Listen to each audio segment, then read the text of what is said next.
Hello guys! Hello, this is for Gemini. Welcome dito sa aking channel, Gemini.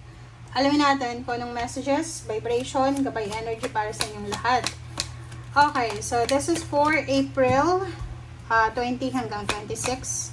Para ito sa lahat ng Gemini. 35-8. Ay, kita ko sa'yo dito na sa linggong ito, parang medyo medyo, tingnan mo siya, nasa cross siya, di ba? Medyo kalmado, okay? This week, nakikita ko sa'yo dito na pause ka muna. Pwedeng nag-a-apply ka ng trabaho, pero ngayon, pause ka muna. It's either you're in vacation, it's either nasa happy moments ka. There's so much things, happy moments, situation na i-celebrate mo. So, there's a 36-9. Sinasabi ng barahan na yung mga pinagdaanan mo few months ago, few weeks ago, na medyo nakaka-drain ng energy ay wala na siya sa ngayon. Titigil na. Kumbaga, itong crosses na to.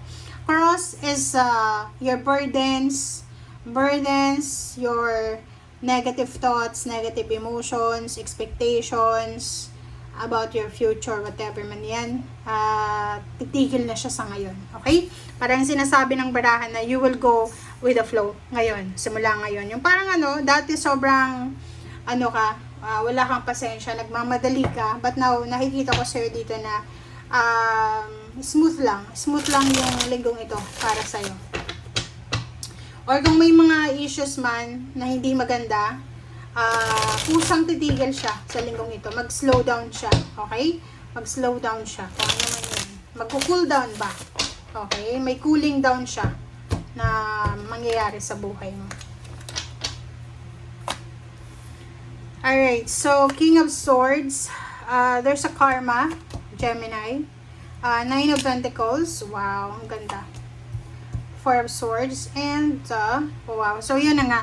It's a confirmation message para sa inyo. There's a family occasion, celebration na posibleng mangyayari sa linggong ito. So, pause muna, stop muna sa mga issues sa negativity.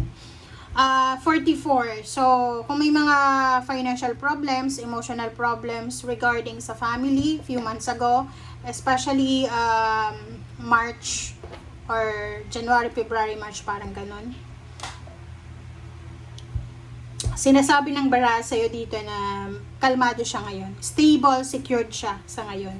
Yung Four of Wands dito, nakikita ko sa'yo na yung mga pamilya na panay away, panay gulo, panay misunderstanding, ay posibleng masettle siya. There's a reconciliation, there's an apology accepted, there's a forgiveness happening dito. Sinasabi ng baraha, there's a good karma na papasok sa buhay mo, lalo na sa pera. This one is good karma in terms of money. So, like, halimbawa, kung sobra kang matipid, sobra kang mag-ipon, 'di ba? Talagang meron kang bubunutin dito. Okay? Pag may sinuksok, may bubunutin. Yun yung sabi ng barasa dito. And another is, there's a direction. Kumbaga, may mga new direction. Like, for example, offers, job offers, business offers, mga part-time jobs.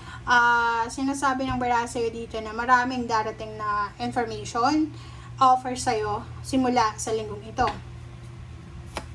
Okay, Magician. Unexpected siya. So, there's an expected na direction, there's an expected na sitwasyon, journey, ang posibleng ipipresent sa'yo ng universe. So, everything happens for a reason, but this week, sinasabi na this is the stepping stone, this is the new week, there's a parang new year para sa'yo. Okay? Maraming magsisimula sa buhay mo na hindi mo inaasahan. Okay. Doon sa naghihintay, if you're waiting for a lump sum of money, if you're waiting for promotion, salary increase, confirmation kung nakapasa ka ba sa exam or natanggap ka ba sa ina-applyan mo. Sinasabi ng bara sa'yo na yun na nga, cool down ka muna. Cooling down week to para sa'yo. Huwag ka munang ma-stress, okay? Hayaan mo kung anong mangyayari sa linggong ito, hayaan mo lang. Next week ka na mag-worry or next week ka na mag-isip. Okay? Okay, Page of Pentacles. This is money talaga. Sinasabi ng bara sa'yo dito na maraming darating na bagong pera, bagong source of income. So, yung inspiration mo, yung motivation mo, motivation, inspiration mo, lalo na sa paghahanap buhay, siya yung magdadala sa'yo ng financial success. Alam nyo ba na kayo, na yung zodiac sign nyo is talagang napaka-wise nyo sa pera? Or sabihin na natin na magaling kayong maghawak ng pera. And dito sa barahang ito, kung ano man ang nararamdaman mo ngayon na parang urgency, na kailangan mo itong gawin, kailangan ito matapos ngayon, yan na urgency na yan na nararamdaman mo ay siya yung magdadala sa'yo talaga ng sobra-sobrang pera. Okay? Nakikita ko sa'yo dito yung momentum na yan, napakataas ang momentum na to. So, wag mo i-take for granted yan ha. Halimbawa na pagkagising mo sa umaga, sobrang alive na alive ka. Gamitin mo yung energy mo na yan para makagawa ka ng pera. Okay? Okay, so next is karma. Wow, double karma to ha. So, there's a contract signing coming. So, sinasabi ng bara sa'yo, maybe may contract signing, documents, papers na kailangan mong asikasuhin.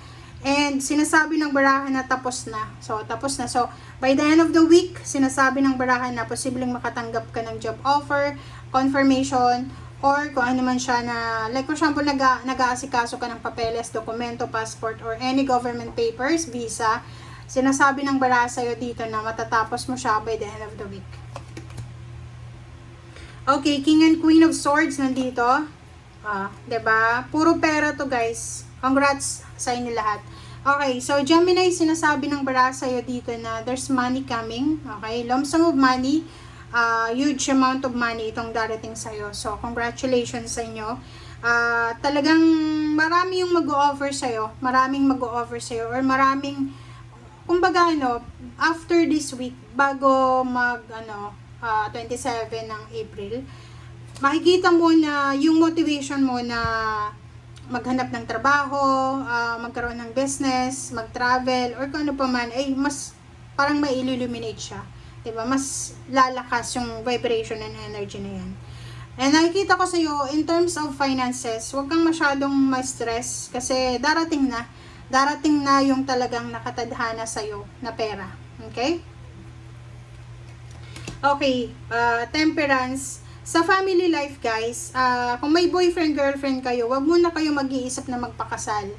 Lalo dun sa mga below 30 years old, below 29, naku, wag muna kayong magpapakasal. You need to be patient. Sa family life, like if you have sisters, siblings, parents, mga kapamilya, kung may mga issues na kailangan i-settle, maging mapasensya ka. Okay? And to observe, magdahan-dahan tayo, okay? Like for example, wag kang magpapa-layout ng bahay na wala kang pera, okay? Wag kang magpapatayo ng bahay na konti lang yung hawak mong pera, okay? Wag kang magpapakasal na wala kang pera. Wag kang makikipag-live-in kung hindi ka pa ready mag-asawa. Thank you guys. Bye!